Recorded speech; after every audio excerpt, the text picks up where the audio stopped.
इन दिनों भगवान शिव जी का प्रिय महीना सावन चल रहा है और सावन सोमवार का व्रत रखने वालों को श्रावण सोमवार की यह पवित्र और पौराणिक कथा अवश्य ही पढ़ना चाहिए। आइए यहाँ जानते हैं इसकी कथा और लाभ के बारे में। श्रावण सोमवार की कथा के अनुसार अमरपुर नगर में एक धनी व्यापारी रहता था। दूर दूर तक उसका व्यापार फैला हुआ था। नगर में उस व्यापारी का सभी लोग मान सम्मान करते थे। इतना सब कुछ होने पर भी वह व्यापारी अंतर्मन से बहुत दुखी था, क्योंकि उस व्यापारी का कोई पुत्र नहीं था। दिन रात उसे एक ही चिंता सताती रहती थी, उसकी मृत्यु के बाद उसके इतने बड़े व्यापार और धन संपत्ति को कौन संभालेगा।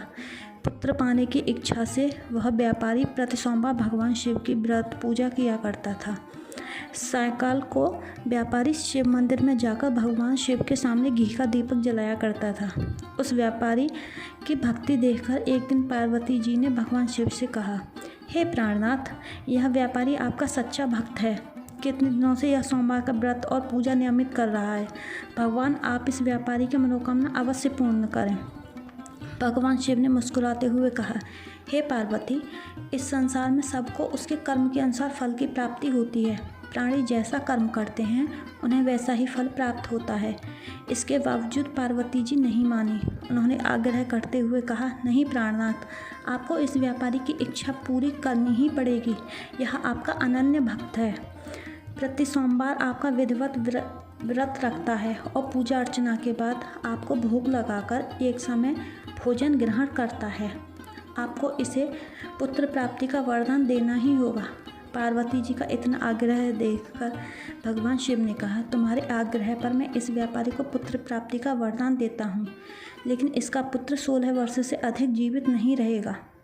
उसी रात भगवान शिव ने स्वप्न में उस व्यापारी को दर्शन देकर उसे पुत्र प्राप्ति का वरदान दिया और उसके पुत्र के 16 वर्ष तक जीवित रहने की बात बताई। भगवान के वरदान से व्यापारी को खुशी तो हुई, लेकिन पुत्र की अल्पायु की चिंता ने उस खुशी को नष्ट कर दिया। व्यापारी पहले की तरह सोमवार का विधिवत व्रत करता रहा। कुछ महीने पश्चात उसके घर अति सुंदर पुत्र उत्पन्न हुआ। पुत्र जन्म से व्यापारी के घर में खुशियां भर गईं। बहुत धूमधाम से पुत्र जन्म का समारोह मनाया गया, लेकिन व्यापारी को पुत्र जन्म की अधिक खुशी नहीं हुई, क्योंकि उसे पुत्र की अल्प आयु के रहस्य के बारे में पता था। यह रहस्य घर में किसी को नहीं मालूम था।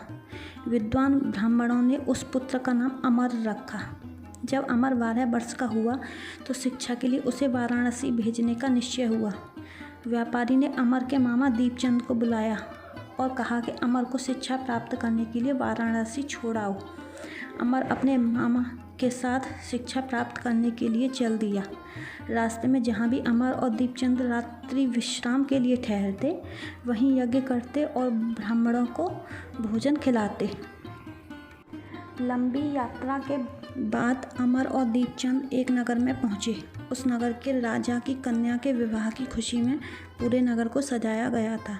निश्चित समय पर बारात आ गई, लेकिन वर का पिता अपने बेटे के एक आँख से काने होने के कारण वह चिंतित था। उसे इस बात का भय सता रहा था कि राजा को इस बात का पता चलने पर कहीं वह विवाह से इनकार न कर दे, इससे उसकी बदनामी होगी। वर के पिता ने अमर को देखा तो उसके मस्तिष्क में एक विचार आया। उसने सोचा, क्यों ना इस लड़के को दूल्हा बनाकर राजकुमारी से विवाह करा दूं। विवाह के बाद इसको धन देकर विदा कर दूंगा और राजकुमारी को अपने नगर ले जाऊंगा। वर के पिता ने इसी संबंध में अमर और दीपचंद से बात की। दीपचंद ने धन मिलने के लालच में वर के पिता की बात स्वीकार कर ली। अमर को दूल्हे के वस्त्र पहनाकर राजकुमारी चंद्रिका से विवाह करा दिया गया। राजा ने बहुत सा धन देकर राजकुमारी को विदा किया। अमर जब लौट रहा था तो सच नहीं छिपा सका। उसने राजकुमारी की ओढ़नी पर लिख दिया, राजकुमारी चंद्रिका, तुम्हारा विवाह तो मेरे साथ हुआ था। मैं तो वाराणसी में शिक्षा प्राप्त करने जा रहा हूँ। अब तुम्हें। जब राजकुमारी ने अपनी ओढ़नी पर लिखा हुआ पढ़ा तो उसने कांड़े लड़के के साथ जाने से इनकार कर दिया। राजा ने सब बातें जानकर राजकुमारी को महल में रख लिया। उधर अमर अपने मामा दीपचंद के साथ वाराणसी पहुंच गया। अमर ने गुरुकुल में पढ़ना शुरू कर दिया। जब अमर की आयु 16 वर्ष पूरी हुई तो उसने एक यज्ञ किया। यज्ञ की समाप्ति पर ब्राह्मणों को भोजन कराया और खूब अन्न वस्त्र दान दिए।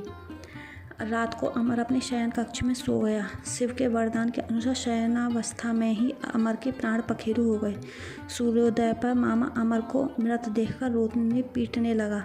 आसपास के लोग भी एकत्र होकर दुख प्रकट करने लगे। मामा के रोने विलाप करने के स्वर समीप से गुजरते हुए भगवान शिव और माता पार्वती ने भी सुने। पार्वती ने भगवान से कहा, प्राणनाथ, मुझे इसके रोने के स्वर सहन नहीं हो रहे। आप इस व्यक्ति के कष्ट अवश्य दूर करें।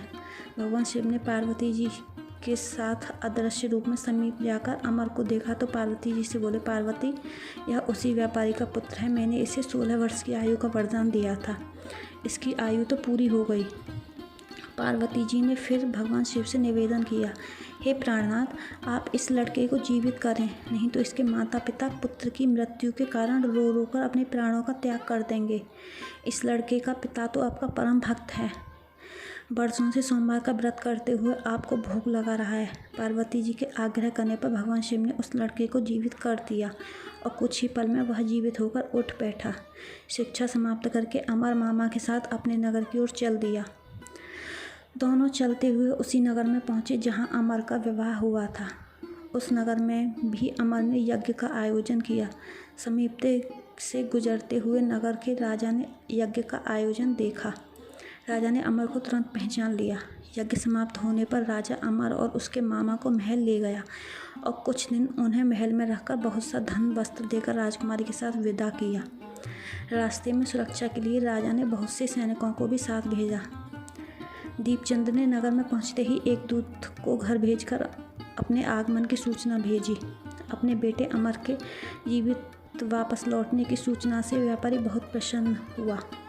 व्यापारी ने अपनी पत्नी के साथ स्वयं को एक कमरे में बंद कर रखा था। भूखे प्यासे रहकर व्यापारी और उसकी पत्नी बेटे की प्रतीक्षा कर रहे थे। उन्होंने प्रतिज्ञा कर रखी थी कि यदि उन्हें अपने बेटे की मृत्यु का समाचार मिला तो दोनों अपने प्राण त्याग देंगे। व्यापारी अपनी पत्नी और मित्रों के साथ नगर के द्वार पर पहुंचा। अपने बेटे के साथ विवाह का समाचार सुनकर पुत्र वधू राजकुमारी चंद्रिका को देखकर उसकी खुशी का ठिकाना न रहा। उसी रात भगवान शिव को लंबी आयु ने व्यापारी के स्वप्न में आकर कहा, हे श्रेष्ठी, मैंने तेरे सोमवार के व्रत करने और व्रत कथा सुनने से प्रसन्न होकर तेरे पुत्र प्रदान की है। व्यापारी बहुत प्रसन्न हुआ। सोमवार का व्रत करने से व्यापारी के घर में खुशियां लौट आईं। शास्त्रों में लिखा है कि जो स्त्री पुरुष सावन के सोमवार का विधिवत व्रत और व्रत कथा सुनते हैं उनकी इच्छाएं पूरी होती हैं। सावन सोमवार की कथा पढ़ने अथवा सुनने करने से पुत्र को लंबी आयु की प्राप्ति होती है। सोमवार व्रत नियमित रूप से करने पर भगवान शिव तथा माता पार्वती की अनुकंपा बनी रहती है। इस दिन विधिवत व्रत पूजन करने और व्रत की कथा सुनने से मनुष्य की सभी इच्छाएं पूर्ण होती हैं। यदि आपकी कोई मन्नत पूरी न हो रही हो तो सावन सोमवार व्रत करने से यह पूर्ण होती है। करियर में सफलता और व्यक्तिगत जीवन में चल रही परेशानी सावन सोमवार का व्रत करने से दूर होती हैं। सावन सोमवार व्रत के दिन उपवास रखकर विधि विधान पूर्वक पूजन करने से लंबी आयु पाने का वरदान मिलता है। सोमवार व्रत करने से जीवन धन धान्य से भरा रहता है। तो दोस्तों, ये कहानी यहीं समाप्त होती है। तो आपको ये कहानी कैसी लगी? अच्छी लगी हो तो वीडियो को लाइक और चैनल को सब्सक्राइब करना ना भूलें। ओम नमः शिवाय। बम बम भोले।